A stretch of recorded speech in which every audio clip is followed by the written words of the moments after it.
Rio de Janeiro. When Rio won the right to host the Olympics back in 2009, a throng of Brazilians were bouncing on the beach. It was their chance to show the world that Brazil had arrived. But then the worst recession in 25 years hit, and unemployment shot up alongside billions of dollars worth of Olympic venues.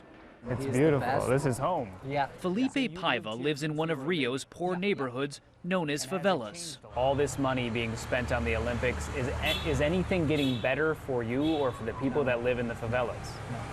No. The investment is not for us, it's for the foreigners.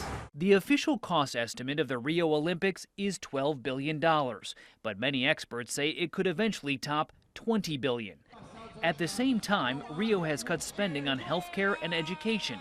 The police have gone unpaid for weeks at a time, and 20% of the population here lives in favelas. Hosting the Olympics is just a terrible idea. Andrew Rose is an economist at UC Berkeley.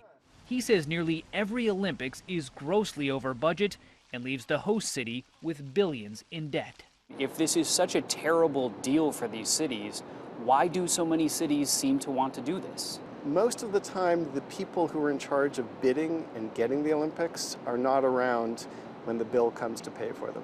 The Olympics entails building a large number of facilities that are essentially never used again. The list is legendary. Empty and rotting Olympic facilities now span the globe. The only things swimming in the aquatic center in Athens are frogs.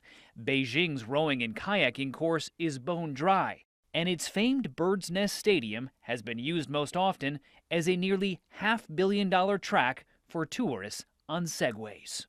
The Sochi Winter Games were Russia's show of force. An estimated $55 billion made it the most expensive games ever, and made cost a big concern for future hosts.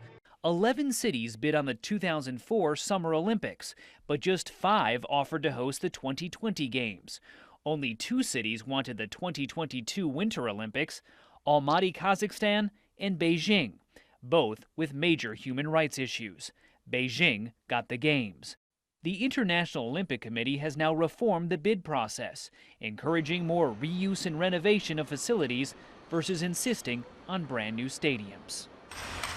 Rio is touting so-called legacy projects, including a nearly $3 billion subway extension and a modernized airport. But promises to clean up Rio's notoriously polluted water never happened. And in a city that's already broke, many worry the shiny new Olympic Park will go dark after being used for just 17 days.